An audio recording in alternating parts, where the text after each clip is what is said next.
जिनका अपना कोई जीवन नहीं था, हमेशा प्रिंसिपल के साथ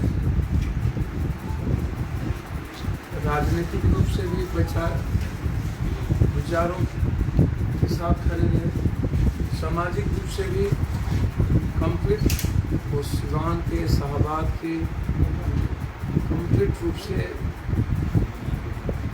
इस इलाके में जो सामाजिक और राजनीतिक चेक एंड बैलेंस हुआ करता है, समाज को कंप्लीट एक जस्टिस उस व्यक्ति के रूप में उनकी पहचान। अलग बात है, बहुत सारी घटनाएं, बहुत सारी राजनीतिक प्रतिक्रियाएं, वो चलता रहेगा। जो लोग जीते हैं दूसरों के लिए, कई तरह की आलोचनाएं होती हैं, लेकिन मैं व्यक्तिगत रूप से कह सकता हूँ, एक साथ एमएलए बने, हमारा और उनका व्यक्तिगत रिश्ता आप सोच भी नहीं सकते हैं, समझ भी नहीं सकते। मैंने व्यक्तिगत रूप से क्या खोया है उसका अंदाजा नहीं, और मुझे लगता है कि सिवान के हर घर के लोगों ने अपने बेटे को खोया, एक सेवक को खोया, एक परिवार को खोया, एक रिश्ते को खोया। सपना ही सिवान का समाप्त हो, उम्मीदें आने वाली पीढ़ियों की समाप्त हो गई, विश्वास ही नहीं हुआ कि वो हम सबके बीच नहीं है, चले गए।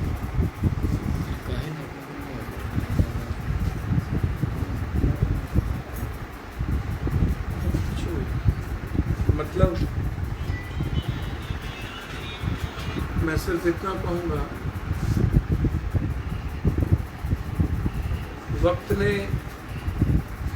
एक मजबूत आवाज़ और ज़िंदगी को आगोश में ले, अल्लाह ताला को ये मंजूर था, उसके सामने किसी की नहीं चली,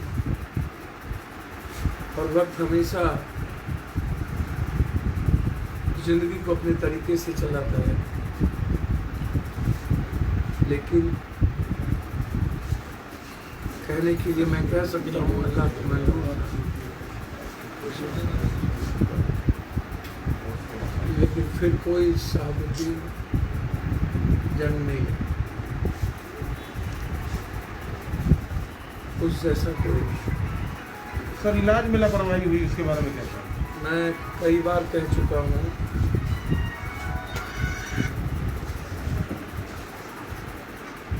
एक ऐसा व्यक्ति जो शारीरिक, मानसिक और आध्यात्मिक रूप से, वैचारिक रूप से, नैतिक रूप से बहुत मजबूत इंसान, योगा करने वाला एक व्यक्ति, संयमित जीवन जीने वाला एक व्यक्ति, और बहुत कम प्रतिक्रिया देने वाला एक व्यक्ति। ये मैं नहीं कह सकता हूँ कि वक्त और बीमारी ने क्या किया, लेकिन मैं यह कह सकता हूँ कि जो परिस्थिति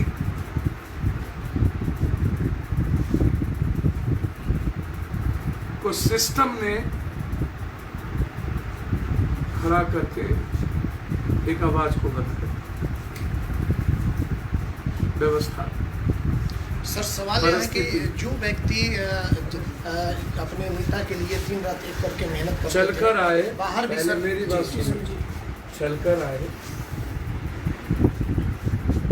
ओसामा जी से बातचीत हुई, मिले, अच्छे हालात में मिले, संतुष्ट थे हमारे परिवार, और फिर एक प्राइवेट रूम से संक्रमित वार्ड में प्रवेश डाल देना, टैक्स एमपी को, 4 बार और 2 बार विधायक रहने वाले व्यक्तित्व को मैं क्या मानूं। और मुझे लगता है कि 18 साल जो उनका जीवन था रहा ना, राजनीतिक परिस्थितियों ने हमेशा घेर के रखा। अब मैं उस पर नहीं अभी जाऊंगा, मैं सिर्फ इतना कहूंगा फिर दोबारा शहाबुद्दीन नहीं।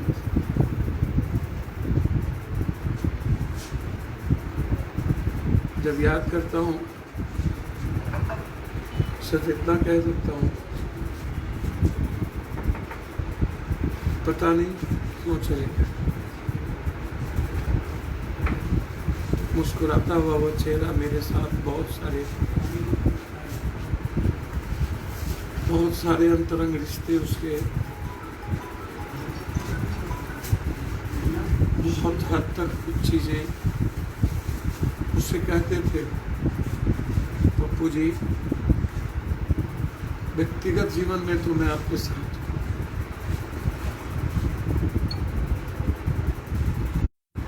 मैं राजनीतिक रूप से वहां हूं, तो व्यक्तिगत रूप से मैं आपके साथ हूं। ये लैंग्वेज और थे।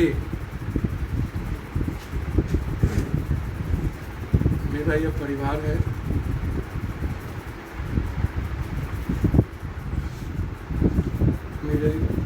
मैं इस परिवार का हिस्सा हूँ और हमेशा राजनीतिक, पारिवारिक, सामाजिक रूप से शहाबुद्दीन साहब की मौत के न्याय के लिए अंतिम तक हम लोग आगे बढ़ेंगे, छोड़ेंगे नहीं, जरूर अंतिम तक जाएंगे। किसके पीछे राज क्या थी, किन किन लोगों की भूमिका थी, वक्त से ज्यादा राजनीतिक परिस्थितियों ने शहाबुद्दीन साहब को हम सबके बीच से लेकर चले। 1990 के बाद से लेकर आज तक जिस व्यक्ति ने हर संकट और बुरे परिस्थितियों में एक दल और एक व्यक्ति के साथ खड़ा रहा, वो मंत्री हो सकते थे, सत्ता का हिस्सा हो सकते थे, बदल सकते थे, लेकिन कभी भी उनके भीतर ना तो कभी लोभ आया, न राजनीतिक महत्वाकांक्षा जगी। हर लोगों के भीतर राजनीतिक महत्वाकांक्षा होती है। मैं एक व्यक्ति को देखा कि अपनी कोई राजनीतिक महत्वाकांक्षा उन्होंने नहीं पाई। चला पप्पू जी वो इसे करल जाए तो सही राह पर। ये लैंग्वेज था कि आप पीछे मत मुझे।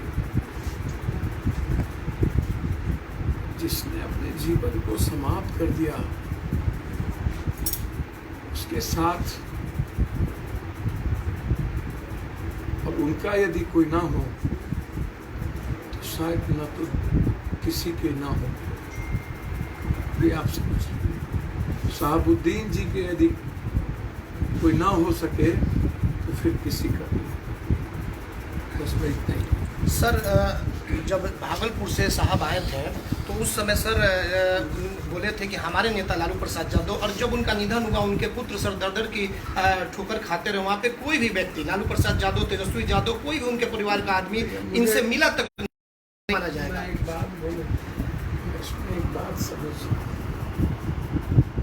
मैंने कहा यदि घटना गिराऊंगा ना, नीतीश कुमार मुख्यमंत्री बने थे, मैं नीतीश जी के साथ, और इनका पाटलिपुत्रा में मेरे साथ लालू जी के साथ मुलाकात हो रहा है।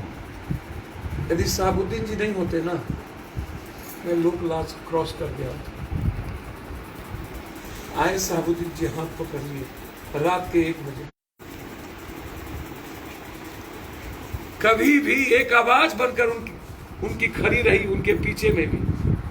किसी भी चुनाव में यह फैमिली कभी डिच नहीं किया, लेकिन यह दल जो सम्मान इस परिवार को मिलना चाहिए आज तक नहीं मिला।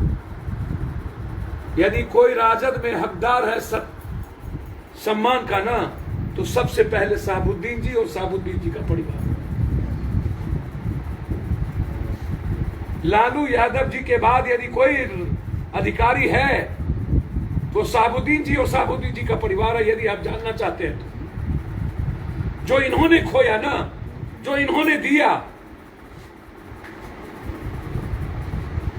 जिस व्यक्ति के चलते एक बड़ा सा कैनवास बना जिस दल का, लालू यादव जी के बारे में मैं इतना कह सकता हूं कि आज जिस परिस्थिति में है, भले वोट के वो ना आए पाए हो, लेकिन लालू यादव जी को आहत तो हुए हो, कष्ट तो हुआ हो।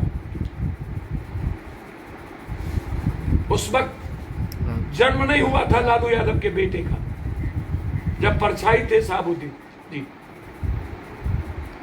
उसके 91 में फैमिली एक राजद परिवार ही नहीं, लालू जी ने अपने व्यक्तिगत जीवन के सबसे बड़े रिश्ते को खोया और उसके बाद हम देखते रह गए, उम्मीद करते रह गए, दूर तक कुछ नहीं। मेरा इतना ही, इससे ज्यादा नहीं कह सकता। आज सर तकरीबन 3 रोज हो गए उनके परिवार के लोगों को यहाँ आए हुए, लेकिन आप पहुँच गए और जिसको आना चाहिए वो अभी तक नहीं आया। सर वो उनसे पूछिए, इनके लिए पूरा सिवान है, इनके लिए पूरा बिहार है, पूरे भारत में जो लोग शहाबुद्दीन जी को जानते हैं उनको दुख है। किसी के पहुंचने ना पहुंचने से शहाबुद्दीन जी के राजनीतिक और वैचारिक अस्तित्व पर कोई असर नहीं पड़ेगा। मैं उम्मीद करता हूं आने वाले समय में एक बड़ी लकीर शहाबुद्दीन जी की विरासत